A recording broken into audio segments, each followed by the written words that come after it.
visto com Jesus.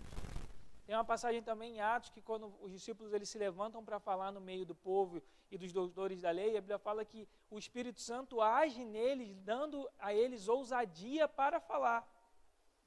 Eles só têm essa ousadia e eles só têm essa capacidade para falar porque eles tinham esse poder sobrenatural, porque eles tinham esse dunamis. Eles haviam sido batizados com o Espírito Santo, eles tinham unção. Então a unção é muito mais do que você chegar e você ir para um congresso e alguém colocar a mão na sua cabeça e você cair debaixo do Espírito. A unção nunca é só para você ter a unção. Ela sempre vai te capacitar para alguma coisa, seja o que for. Seja para você dar um testemunho na igreja, seja para você falar do evangelho no lugar do seu trabalho, seja para você pregar na igreja, seja para você cantar no louvor, seja para você fazer qualquer coisa. A unção ela nunca é por si, assim. Você nunca vai ter unção por ter unção. Essa unção vai sempre te capacitar para alguma coisa. Então, Atos 1:8 é esse início da unção. Então, unção, se vocês estiverem anotando, podem anotar, a unção é dunamis, que é esse poder sobrenatural para fazer alguma coisa. E aí, abre em Atos 8, por favor. Tá. Show, obrigado. Pode aí. É só ligar aqui.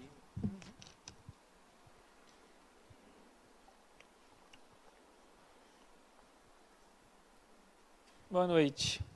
Lá embaixo nós temos turmas de novos convertidos, nível 1 e nível 2.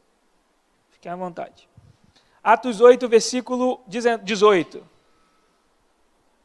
Atos 8, versículo 18. Quando Simão viu que o Espírito Santo era concedido pela imposição das mãos dos apóstolos, ofereceu-lhes dinheiro, dizendo: dai-me também este poder para que aquele sobre quem eu impuser as mãos receba o Espírito Santo.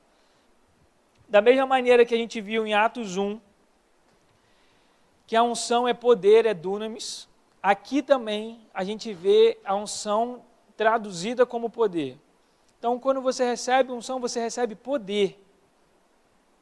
E é muito louco, porque não é um poder normal, mas ele é um poder sobrenatural. Não é um poder para o seu corpo físico, você precisa entender isso. Não é um poder para o seu corpo físico, é um poder para o seu espírito. O seu espírito se torna poderoso em Deus. E aí você pode beber coisa mortífera e não vai te fazer mal. Aí você pode expulsar demônio, aí você pode desalojar principado, aí você pode curar enfermidades. Lembra, nunca é sobre você, mas é sobre o poder que está sobre você. Esse poder é dado por quem? A unção é dada por quem? Pelo Espírito Santo. Lembra, nós estamos falando do mesmo Deus, mas cada um tem uma função, cada um tem uma atividade, cada um tem um atributo. Quem dá o poder, ou quem dá os dons, é o Espírito Santo. Da mesma maneira, quem chama para você fazer a sua vocação é o Pai, é uma questão de soberania divina. Ok? Então, uma vez que a unção é o próprio Espírito Santo, você precisa ter em mente aí que você precisa ter em consideração algumas características sobre o próprio Espírito Santo. Então, abre a sua Bíblia em Gênesis 1. Quem tem a responsabilidade, ou a capacidade, ou o atributo de te dar e de te conferir unção é o Espírito Santo. Então, se ele é o responsável por te dar unção, você precisa conhecer algumas características dele. Então, a primeira vez que aparece o Espírito Santo na Bíblia, talvez seja Gênesis 1, 2. Olha isso. A terra era sem forma e vazia, e havia trevas sobre a face do abismo, mas o Espírito de Deus pairava sobre a face das águas. Qual? Já era o Espírito Santo. Já era o Espírito Santo. Por que ele já era o Espírito Santo? Por causa desse verbinho parava. Isso em grego, se eu não me engano, não, isso em hebraico, significa gerava. Então, quando fala aí no texto, e o Espírito de Deus parava sobre a face das águas, a gente poderia traduzir, o Espírito de Deus gerava sobre a face das águas. Nós estamos falando aqui de um mundo que ainda não tinha forma e não havia nada, ele era sem forma e vazio, e havia trevas sobre a face do abismo, ou seja, não tinha nada. Nesse momento, o Espírito Santo já estava ali e ele gerava alguma coisa, ou seja, ele preparava alguma coisa. Um dos papéis da unção, principais papéis da unção, é nos preparar. Lembra, sempre tem foco. Eu estou falando sobre unção, mas eu estou falando sobre a preparação para você casar com Jesus. Uma das etapas para você casar com Jesus como noiva é você ter unção. A unção faz parte dessa preparação. Então você não recebe unção porque você já é um crente maduro. Se você acha que a unção só é se você é um crente maduro, você nunca vai receber unção. A unção não tem nada a ver com a sua maturidade. A unção tem a ver com você se preparar ou amadurecer para alguma coisa. A unção é uma preparação. Aqui, o Espírito Santo estava presente preparando todo aquele vazio para receber a criação. Então vamos com calma. Versículo 2 de novo, desde o início. A terra era sem forma e vazia, e havia trevas sobre a face do abismo, mas o Espírito de Deus pairava sobre a face das águas, ou gerava sobre a face das águas. O Espírito Santo estava ali numa maneira de preparar para aquilo que viria no versículo 3. Então disse Deus, haja luz, e houve luz. Fala.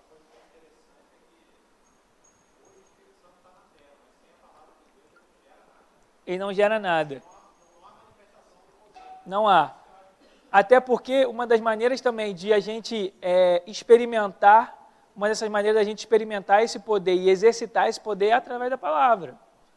Com a nossa oração, com as nossas proclamações, com a nossa adoração, com a nossa devoção, com o nosso louvor, isso tudo você fala.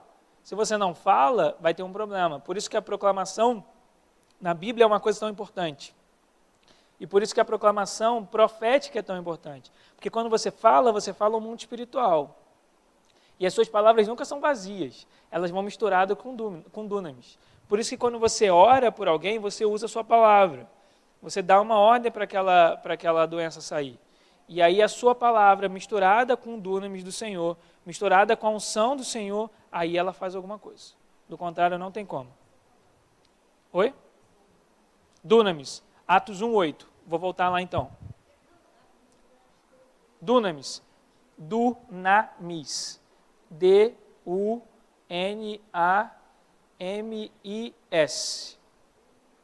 Isso. Dunamis. A palavra dinâmico vem de dunamis. Isso é uma outra característica do Espírito Santo. O Espírito Santo nunca é estático. Isso é muito importante. O Espírito Santo nunca é estático, ele é dinâmico. O que significa dizer que ele é dinâmico? Significa dizer que ele faz o que ele bem quiser.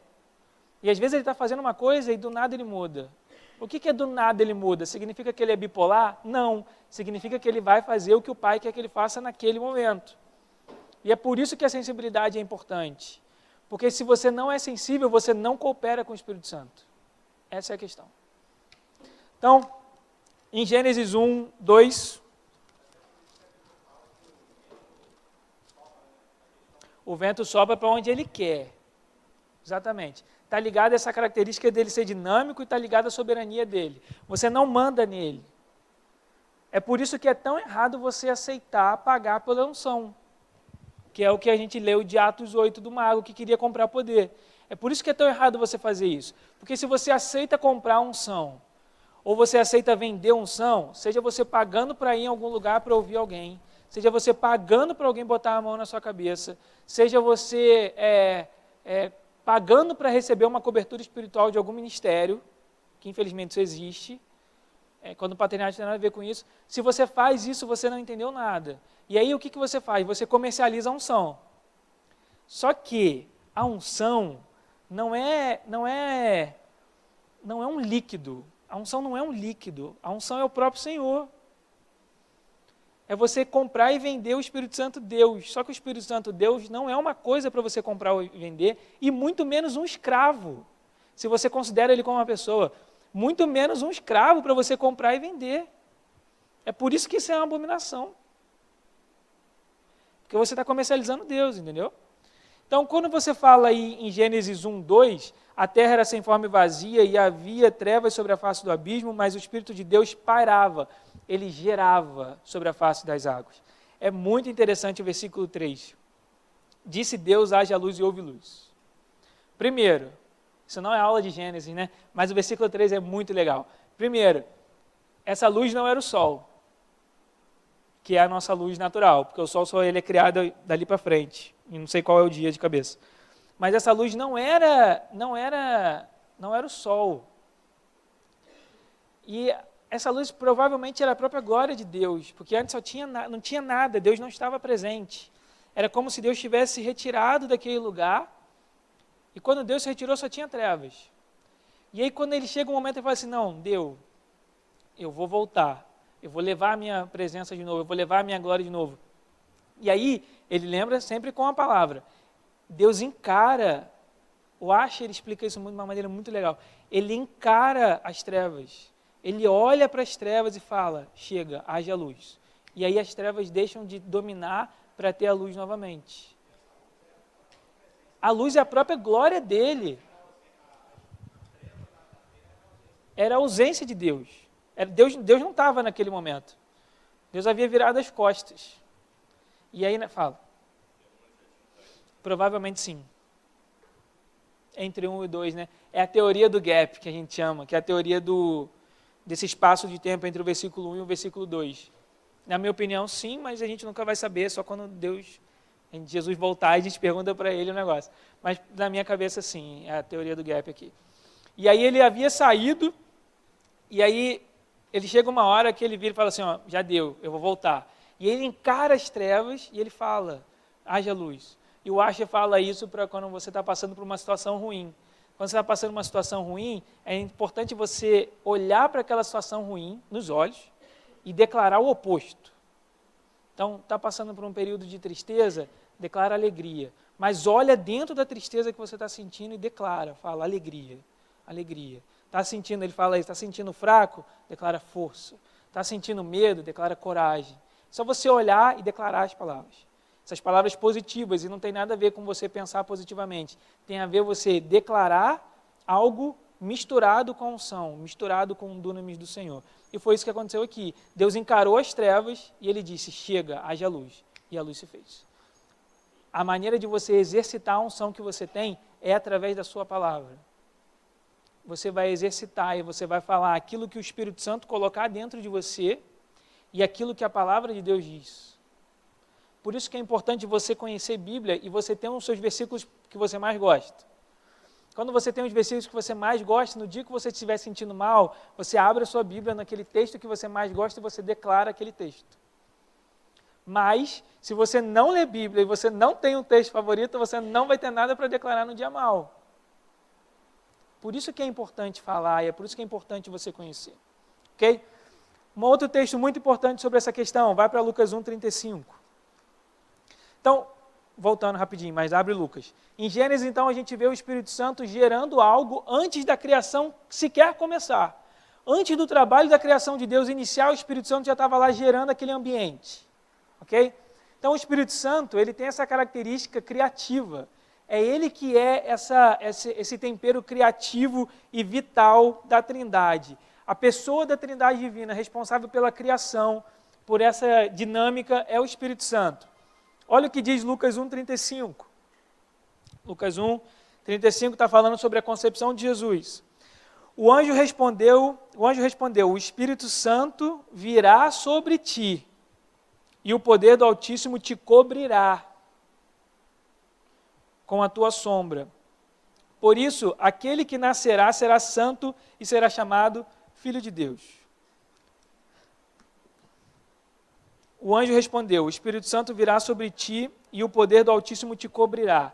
Essa questão do cobrirá, nesse momento que o Espírito Santo desce sobre Maria e cobre Maria, é como se ela ficasse completamente debaixo da unção do Espírito Santo. Quando um rei era ungido no Antigo Testamento, se derramava óleo sobre a cabeça dele. Mas não era um óleo qualquer, era bastante óleo. E a pessoa ficava coberta daquele óleo. Abre Salmo 133. Eu vou voltar para Lucas, então não fecha. Mas abre Salmo 133, que eu lembrei desse salmo aqui agora. E meu pai falou de manhã.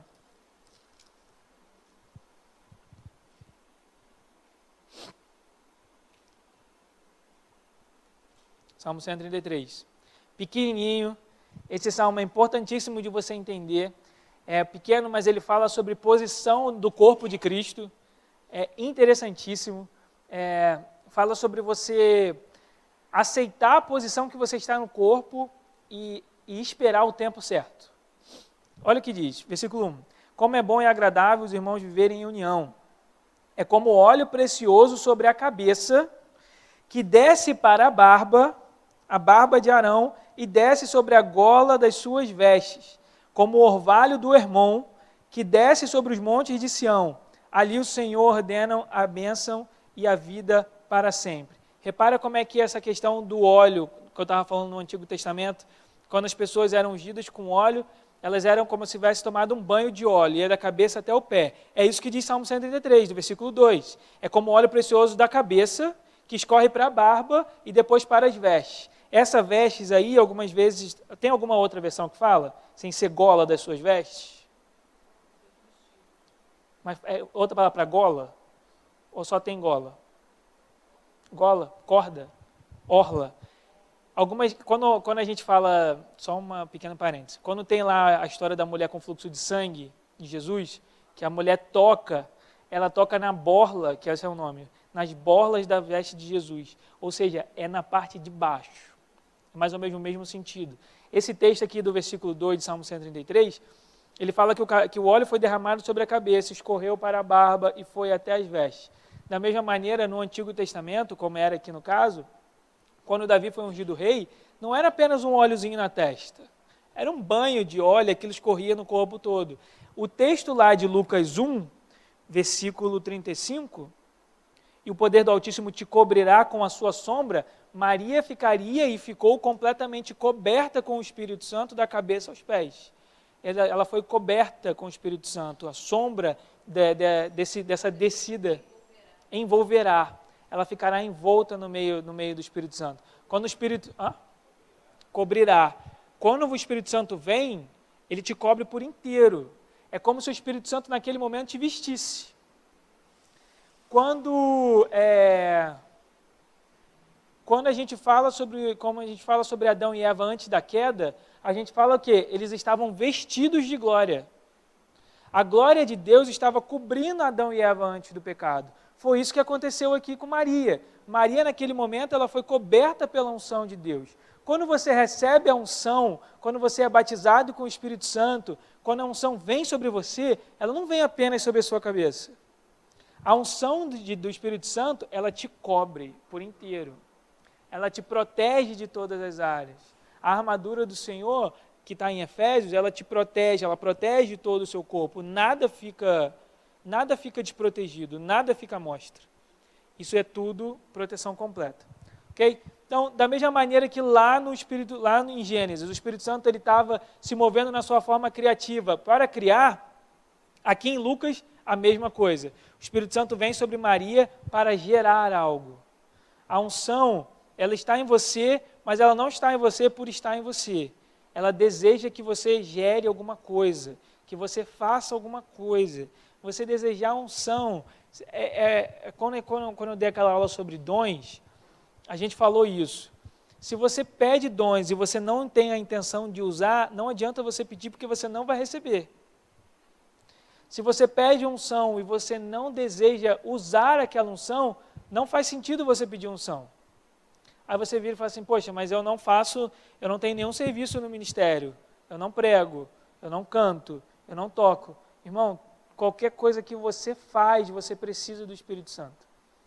Pode ser no seu trabalho. Para você fazer aquele seu trabalho para a honra e glória do Senhor, você precisa do Espírito Santo. Aqui, se você dá aula para a escolinha, você precisa do Espírito Santo.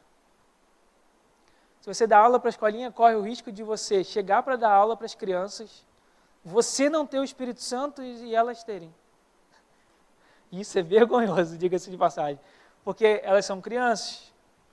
Então, os professores da escolinha, tomem cuidado, porque corre o risco de chegar para dar aula e você está vazio e elas estarem cheias.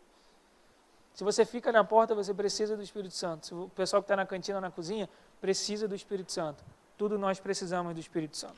Ok? Então, em Gênesis 1, 2, quando fala parava, a gente está falando sobre gerar, e no Lucas 1, 35, está falando aí sobre essa questão de cobrir. Ok? Nesse momento, Jesus foi concebido. Então, A partir do momento que a gente entende que o Espírito Santo, que Jesus veio à Terra como homem, a gente entende que ele necessitava do Espírito Santo. E aí, você precisa saber que existem profecias no Antigo Testamento que apontam para o batismo no Espírito Santo de Jesus. Abre Isaías 11, por favor. Isaías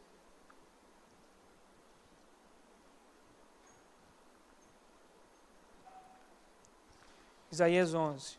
Isaías é o livro mais importante na Bíblia do Antigo Testamento que fala sobre o reinado de Jesus.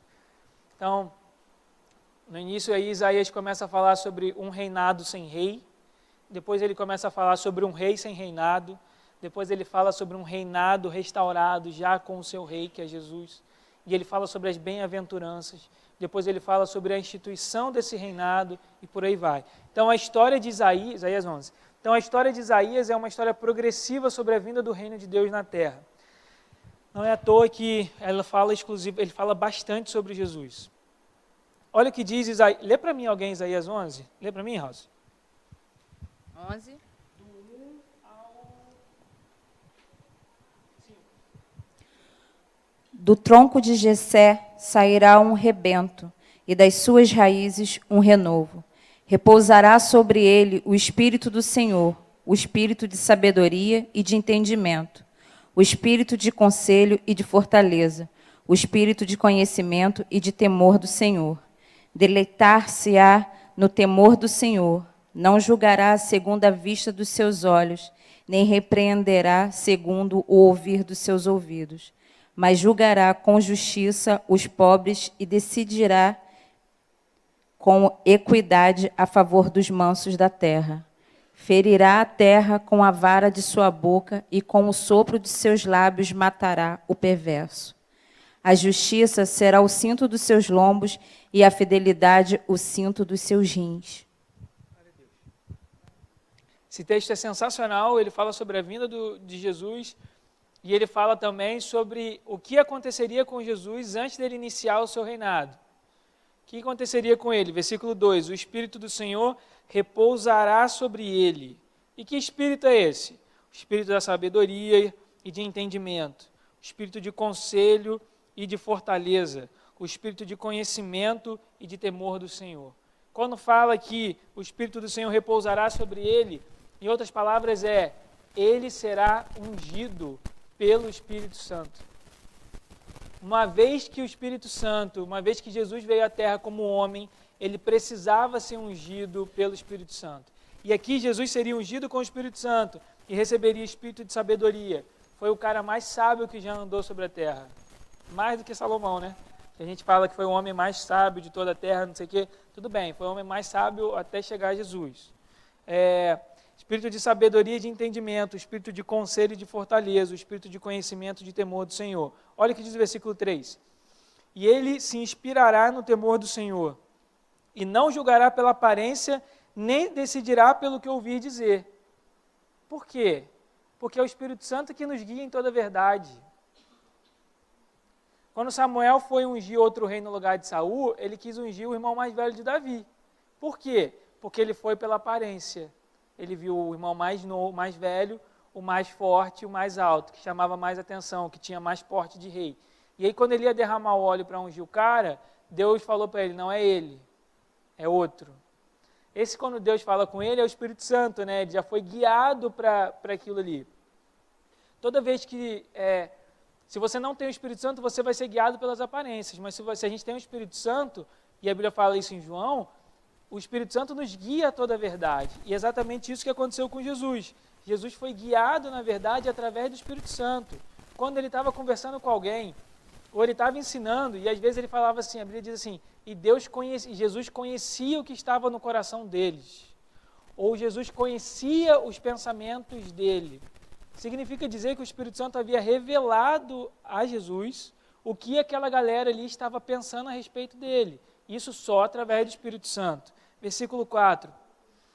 Mas julgará os pobres com justiça e defenderá os humildes da terra sem parcialidade. Você só consegue andar em justiça se você tiver o Espírito Santo. Se você não tiver o Espírito Santo, você não anda em justiça. Porque você vai sempre andar pela sua justiça própria. E a sua justiça não tem nada a ver com a justiça de Deus. Eu estava vendo o Dan Juster falar sobre justiça. Ele vira e fala assim, a gente do Ocidente, a gente tem a ideia de que justiça é igualdade. Dan Juster é um teólogo judeu, americano, mas mora em Israel. E aí ele vira e fala assim, a nossa ideia de justiça é de igualdade. Para a gente fazer justiça, a gente tem que estar todo mundo igual, com as mesmas coisas, com o mesmo dinheiro, com a mesma casa, com os mesmos carros e tudo mais. Só que, biblicamente, justiça não tem a ver com igualdade. Justiça tem a ver com você cumprir e você viver aquilo que Deus planejou para a sua vida. Então, Deus planejou para a minha vida uma coisa, Deus planejou para a vida da Sandra outra coisa, Deus planejou para a vida do Francisco outra coisa. Não vai haver igualdade entre o que Deus planejou para as nossas vidas. Não vai haver igualdade.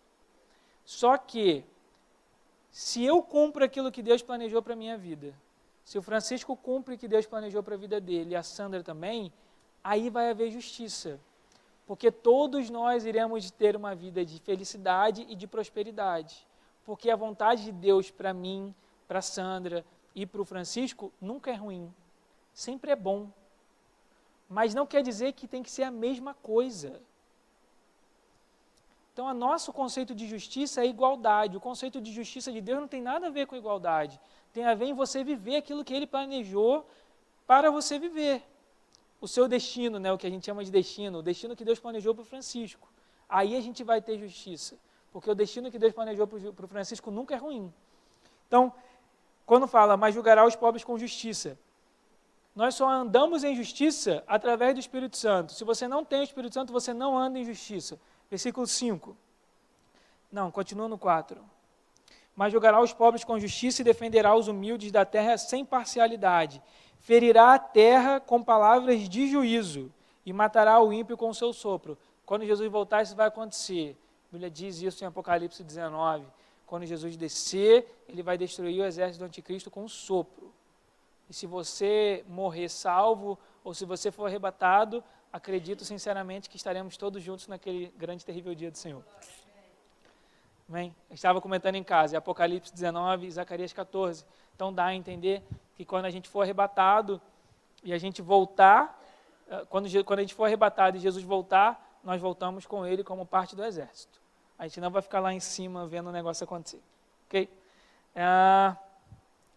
Abre Isaías 42, que é uma outra profecia sobre a necessidade de Jesus receber o Espírito Santo. Isaías 42. Só o versículo 1.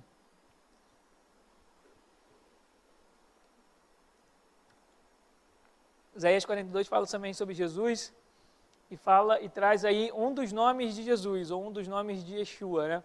Estava vendo um painel essas semanas aí ele era um judeu mesmo. Ele falava assim, vocês chamam Jesus vocês chamam Yeshua de Jesus, né? Aí muito engraçado, ele é novo, ele falou assim, eu não entendo porque Yeshua é nome próprio. Então não sei por que vocês traduzem para Jesus, mas tudo bem, ele deu uma cutucadinha na galera, né? Porque realmente, né, Yeshua é um nome próprio e geralmente a gente não traduz nome próprio. E aqui é um outro nome, é um outro título para Jesus, que é o servo do Senhor. E diz, aqui está o meu servo, a quem sustento. O meu escolhido, em quem me alegro. Olha o que fala. Pus o meu espírito sobre ele, e ele trará justiça às nações. Jesus é esse rei que irá trazer justiça, e ele só irá trazer justiça porque o Espírito Santo está sobre ele. É o Espírito Santo que capacita Jesus para trazer justiça. Esse texto e essa profecia de Isaías 42:1, ela se cumpre em Mateus 12. Vai para Mateus 12. Não feche Isaías. Vai para Mateus 12.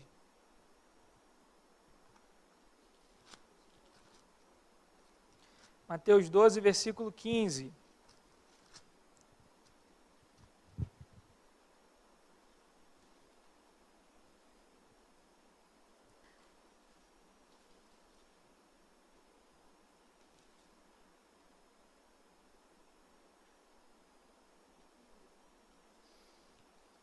Percebendo isso, Jesus retirou-se dali e muitos o seguiram e ele curou a todos.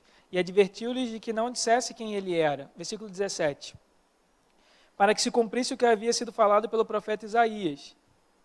Aqui está o meu servo que escolhi, o meu amado, em quem o meu ser se agrada. Porei sobre ele o meu espírito, e ele anunciará justiça aos gentios. Não entrará em discussão, nem gritará, nem se ouvirá pelas ruas a sua voz. Não esmagará a cana quebrada, e não apagará o pavio que fumega, até que faça triunfar a justiça. E os gentios terão esperança em seu nome. Isso já era uma profecia sobre essa salvação e o plano da redenção que Jesus viria trazer, não apenas para os judeus, mas para os gentios. Porque eu só li o versículo 1 com você de Isaías 42. Mas o versículo 2, 3 e 4 fala exatamente o que está escrito lá em Mateus. Versículo 2 de Isaías 42. Ele não gritará, não se exaltará, nem fará ouvir a voz na rua. Não quebrará a cana esmagada, nem apagará o pavio que esfumaça. Trará a justiça com fidelidade. Não falhará, nem se quebrará, até que estabeleça a justiça na terra, e as ilhas aguardarão a sua lei. O versículo Isaías 42 fala sobre o que Jesus viria fazer na terra. E Jesus só veio fazer isso na terra porque ele antes foi ungido pelo Espírito Santo de Deus. Agora vai para Isaías 61. Esse é o mais conhecido de todos. Se você não conhece Isaías 61, versículo 1, estando na água viva, eu não sei o que eu faço com você.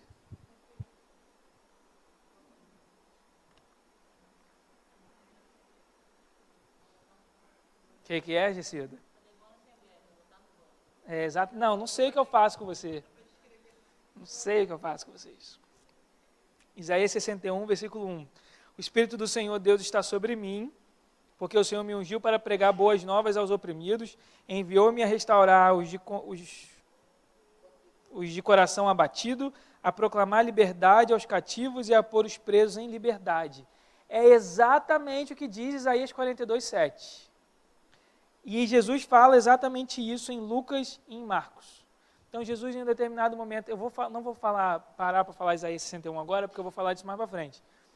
Mas aqui fala que o Espírito de Deus, o Espírito Santo, ele repousou sobre Jesus. E porque ele repousou sobre Jesus, Jesus conseguiu pregar boas novas aos oprimidos, restaurar o coração do abatido, proclamar liberdade aos cativos e pôr os presos em liberdade. Ele só fez isso porque antes ele tinha o Espírito Santo.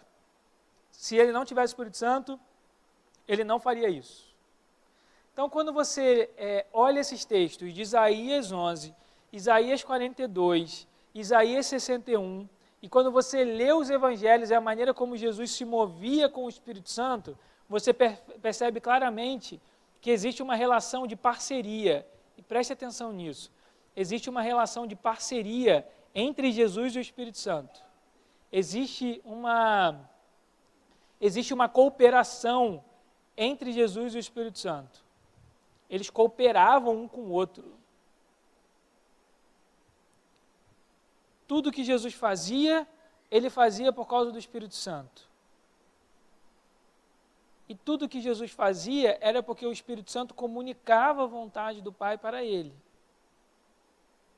Então, calma. Vai para 1 Coríntios, versículo 3. Capítulo 3.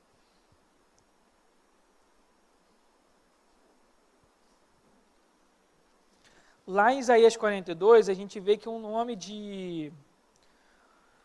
dos nomes para Jesus, ele é servo do Senhor, né? Ou seja, Jesus é um servo.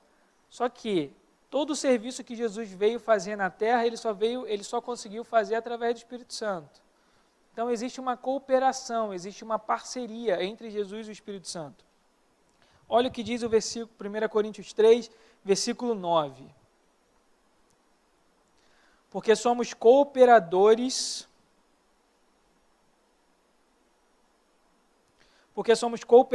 de Deus, e dele sois lavoura e edifício. 1 Coríntios 3, 9. Porque somos cooperadores de Deus, e dele sois lavoura e edifício.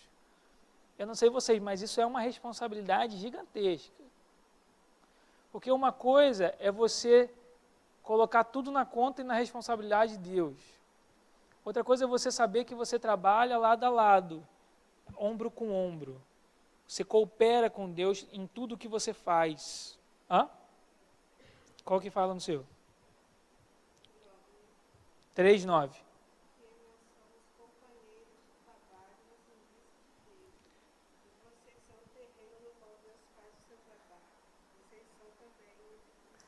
Vocês são companheiros de trabalho de Deus. Hã? Colaboradores de Deus, cooperadores, companheiros de trabalho. Significa dizer que Deus não faz as coisas sozinho. Pelo contrário, nós trabalhamos com Ele, nós somos cooperadores com Ele, nós somos companheiros dEle. Então não adianta a gente colocar tudo na conta de Deus, porque as coisas não irão acontecer sozinho. Porque nós, e Deus na sua soberania, vontade, amor até, Ele nos escolheu para trabalhar conosco. Ou melhor, para nós trabalharmos com Ele. Porque nós cooperamos, mas nós seguimos o cabeça, que é Jesus. Então nós cooperamos, mas nós não decidimos o que fazer. Nós recebemos a ordem e nós efetuamos. O processo de escolha e de decisão não nos cabe. Esse processo de decisão sobre o que fazer, como fazer, quando fazer, isso é com Ele. Então, olha aí, 1 Coríntios 3:9, porque somos cooperadores ou companheiros de trabalho de Deus. Vai para 3 João agora.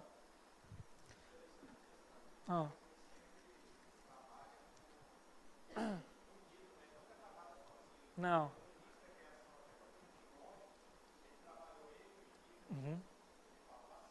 Exatamente.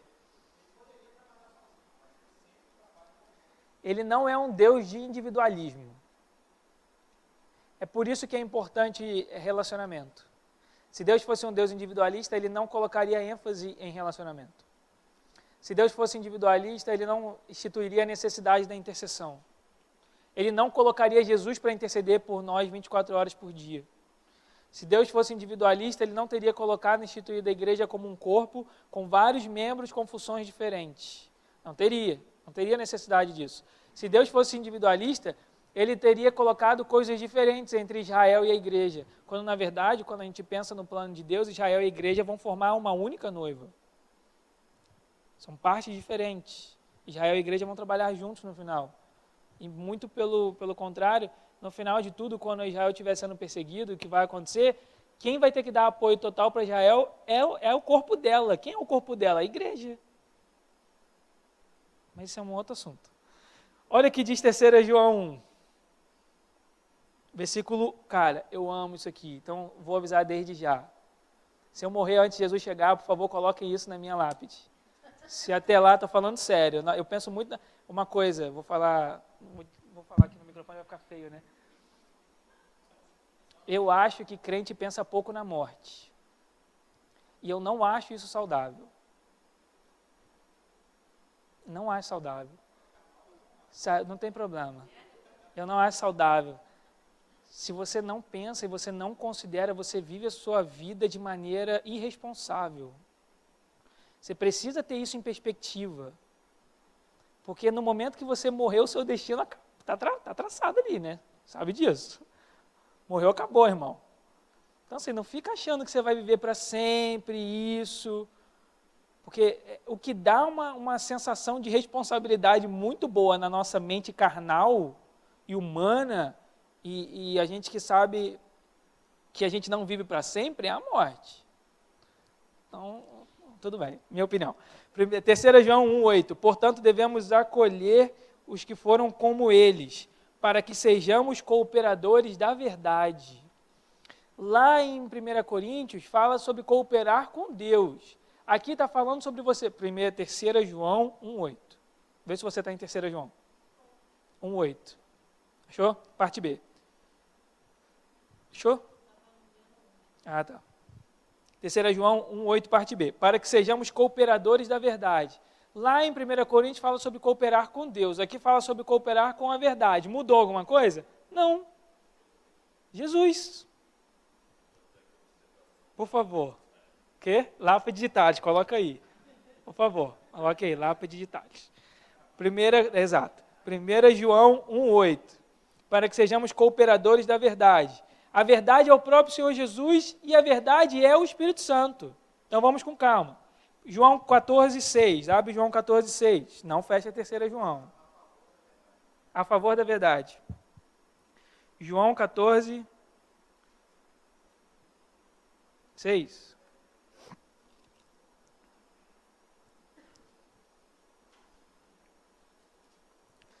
Conhecido pra caramba esse versículo. Jesus lhe respondeu: eu sou o caminho, a verdade e a vida. Ninguém vem ao Pai se não for por mim. Então, quando fala aí você cooperar com a verdade, Jesus fala que Ele é a verdade, fala então de você cooperar com Jesus. Mas também é cooperar com o Espírito Santo. Vai para João 16. João 16. E aí João 16 é um texto grande que fala sobre o Consolador. Fala sobre a missão do Espírito Santo.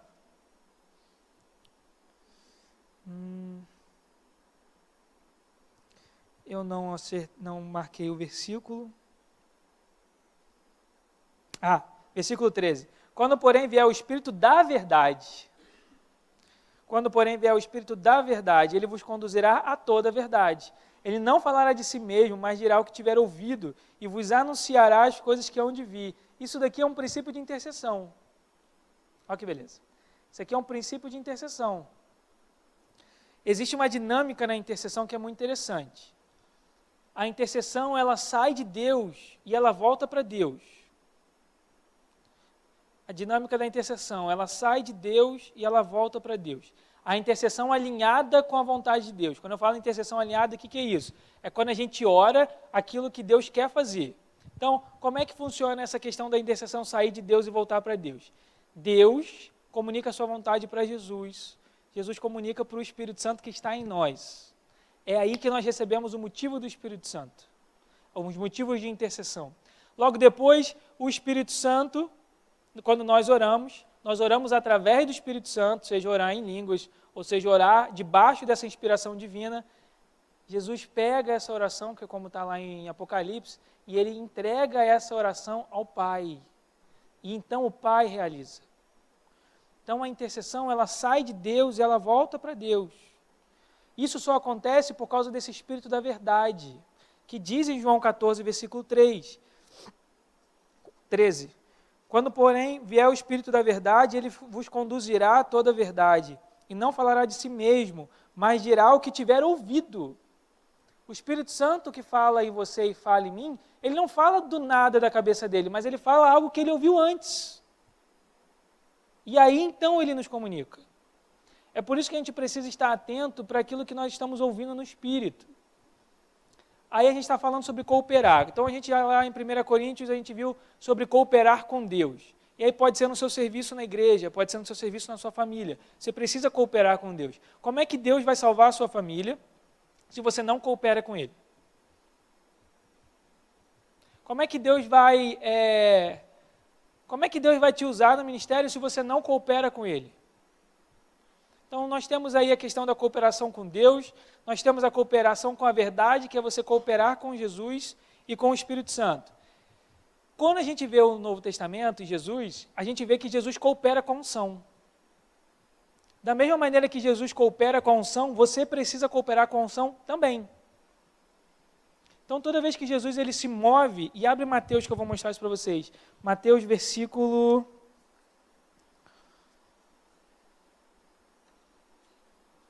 12. Ou capítulo 12, desculpa. Mateus 12. Pode. Você acha que Deus não faz direto uma coisa que ele já quis como cooperador, ou porque ele deu o governo da terra? Boa pergunta. Estou pensando. Eu acho que algumas coisas Deus faz independente. Mas a maioria delas, e eu estou falando eu acho, porque eu não posso fechar a questão aqui falando que ele só faz através da gente, assim, pela nossa atitude. Mas a maioria delas, toda vez que eu penso sobre isso, eu penso nas taças da ira de Apocalipse. Todas as taças da ira, e isso é escandaloso para quem nunca ouviu, mas as taças da ira que Deus vai derramar no período da tribulação, Ele só derrama por causa da igreja. É a igreja que causa o derramar das taças da ira, através de movimento de oração e de adoração. É a igreja que faz isso. Não é Deus que chega e fala assim, beleza, deu 2040, está na hora, era o horário que eu botei aqui na minha agenda, vou derramar. Não. Ele faz isso porque vai chegar um momento onde esse nível de incenso foi completado, e aí chega o momento de derramar a ira. Então, assim, essas coisas só acontecem porque alguém faz, porque a igreja se movimenta. Você vê Deus aplicando o juízo no Antigo Testamento por causa de profetas. Abacuque é um. Você vê Abacuque pergunta, Senhor, esse povo, ele é horrível, por que o Senhor não vem com juízo? Abacuque não é um cara, muitas das vezes, quando você lê as profecias, que ele vira e fala assim, Senhor, perdoa o povo. Ele não está querendo isso, ele está, Senhor, o Senhor é um Deus de justiça, o Senhor não vai fazer nada. Ele move Deus. Ele chega a um ponto e ele pede para Deus efetuar o juízo dele. Então, eu acho que Deus, ele age, sim, nessa questão de companheiro. Ele não depende, mas ele espera que a gente se mova. Então, assim, a gente vai ver, a gente quer avivamento, mas Deus não vai trazer avivamento do nada. Todos os avivamentos da história vieram porque o povo cooperou com Deus através de oração, pedindo por avivamento. Avivamento é o quê? Visitação, cara. Avivamento não é nada além disso, não é nada e é tudo isso, né? Porque visitação é uma coisa absurda. Mas é Deus saindo da sua morada, Jesus saindo da sua morada e descendo e visitando aquela igreja, visitando aquele país, e visitando aquele povo, visitando aquela cidade. Todos os avivamentos foram visitações. Mas por que isso aconteceu? Porque um grupo de pessoas reuniu e pediu, Senhor, nos visita. Nesse momento, você acha que Deus não queria visitar? Claro que quer. Deus não quer apenas visitar, mas Ele quer habitar. É por isso que Ele não fez templo do Espírito Santo, amém? Nesse momento, sabendo que o coração de Deus deseja uma visitação, um grupo de pessoas se reúne e começa a pedir por avivamento. Esse grupo de pessoas ora alinhado com a vontade de Deus. A gente aqui, se a gente deseja visitação, a gente deve pedir visitação, porque Deus certamente quer nos visitar. E aí, quando existe esse alinhamento, Ele faz. Mateus 12, versículo 28.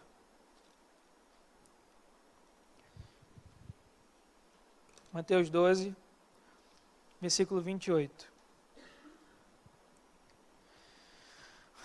Mas se é pelo Espírito de Deus que expulsa os demônios, então o reino de Deus chegou a vós. Olha o que diz. Mas se é pelo o Espírito Santo de Deus que eu expulso os demônios. Jesus não expulsava o demônio simplesmente por ele, mas ele expulsava através do Espírito Santo que estava nele. Por quê? Porque Jesus veio em forma humana. Ele abriu mão da sua divindade nesse momento. Então Jesus ele não era onipotente, Jesus não era onipresente, ele não podia todas as coisas por conta própria, porque ele abriu mão da sua divindade. Aceita isso, irmão. Jesus estava como homem. Tudo que Jesus fez sobrenaturalmente, ele fez através do Espírito Santo. Então ele não tinha todo o poder. Jesus não era onipresente, ele não estava em todos os lugares ao mesmo tempo. Tanto que você vê Jesus em determinados lugares e você vê Jesus viajando. E ele não era onisciente, ele não sabia de todas as coisas. É por isso que ele perguntava. Ele perguntava, ele respondia, às vezes ele perguntava, ele ouvia as respostas, ele achava uma coisa e não era, porque ele não tinha essa onisciência, ele não sabia de todas as coisas. Ele estava ali no Espírito Santo. Então você percebe que existia uma cooperação entre Jesus e a unção. Existia uma cooperação entre Jesus e o Espírito Santo. Da mesma maneira a gente. Preste atenção que essa parte é a parte prática da coisa. Como é que você coopera com o Espírito Santo? Ou melhor, como é que você coopera com a unção? Primeiro, início de coisa. A unção só vai fluir por você e você só vai ser eficiente se movendo debaixo da unção se você cooperar com ele. Ponto. Estabelecemos isso. Então, a Housine recebeu a unção de Deus. Mas, se ela não cooperar com o Espírito Santo, ou se ela não cooperar com a unção que está nela não tem efeito nenhum. Ou seja, ela recebeu para nada.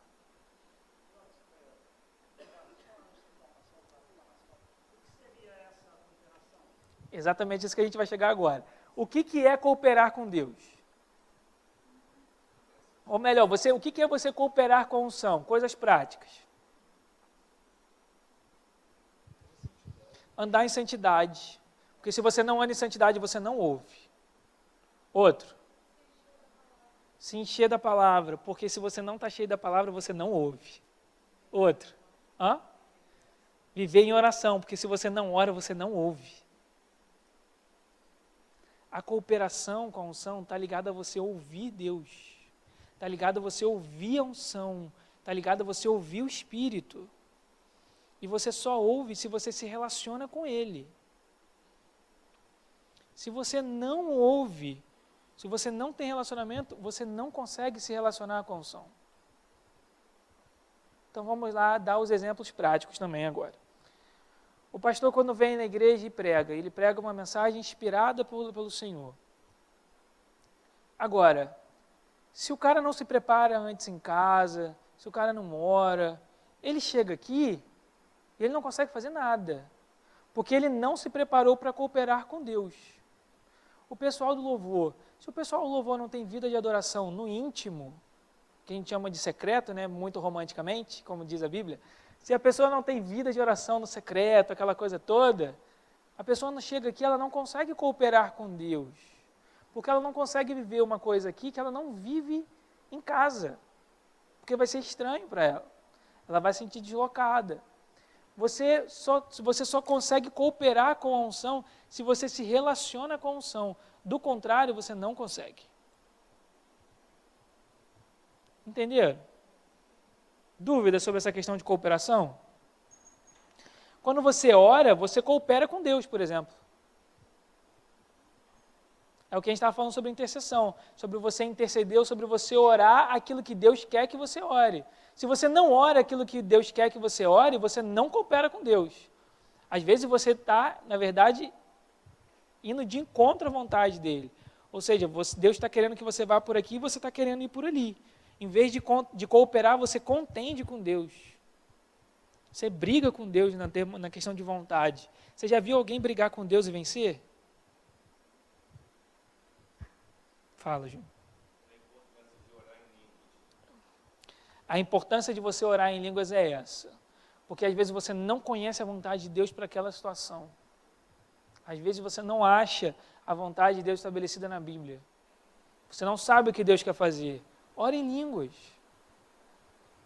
Ou então, às vezes, você está sem palavras, ora em línguas.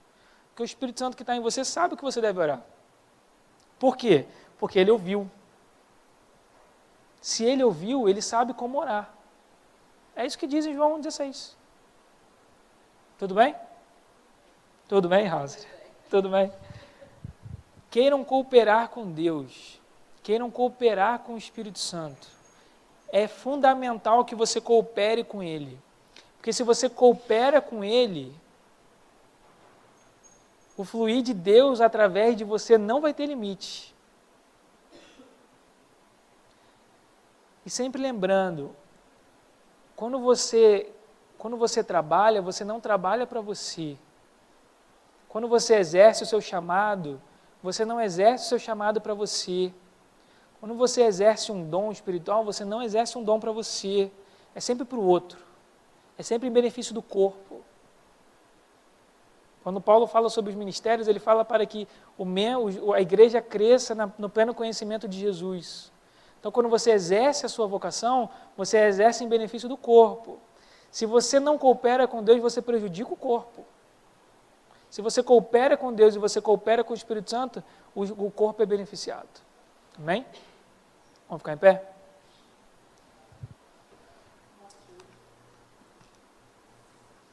Não usem isso que vocês ouviram aqui simplesmente para ouvir. Isso é uma preocupação minha, que vocês não têm noção. Eu não tenho desejo nenhum de ensinar ou de falar alguma coisa aqui só para vocês conhecerem de teoria maluca, Porque se a gente fala aqui e lá embaixo nas outras aulas, e é quem prega, se a gente fala uma coisa e isso não serve de nada, o ensino não existe motivo de ser. É necessário que toda palavra que a gente ouve, boa, lógico, né? Toda palavra que a gente ouve, a gente precisa tentar viver aquilo. Então, de tudo isso aqui que eu falei, se eu puder, a única coisa que vocês precisam lembrar de hoje é: cooperem com o Espírito Santo. Cooperem com a unção.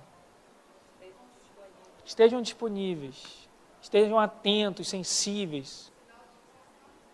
Um sinal disso é estarmos aqui, exatamente. Querendo crescer em maturidade, querendo crescer em conhecimento. Mas queiram cooperar com Deus. Isso é o mais fundamental. Pai, nós te agradecemos por essa noite, te agradecemos pela tua palavra, te agradecemos pelo teu ensino. Meu Pai, como a Hausine falou, nós nos colocamos nessa hora disponíveis ao Senhor. Pedimos que o Senhor se mova através das nossas vidas, conforme a Tua vontade. Pedimos, Senhor Jesus, que o Senhor possa nos achar prontos e sensíveis à Tua voz, para que possamos cooperar com o Pai, para que possamos cooperar com Jesus, que é a verdade, e para que possamos cooperar com o Espírito Santo. Meu Pai, nessa noite nós entregamos esse culto ao Senhor. Pedimos, Senhor Jesus, que o Senhor venha com a Tua presença, que o Senhor invada esse lugar com a Tua glória, que o Senhor abra os céus sobre as nossas cabeças, que não exista nenhum tipo de resistência à nossa adoração ao Teu nome, que não exista nenhum tipo de resistência à pregação do Teu Evangelho, que exista, meu Pai, mudança de caráter, conversões, libertações e curas nessa noite. Pedimos, Senhor Jesus, para que o Senhor se manifeste no nosso meio.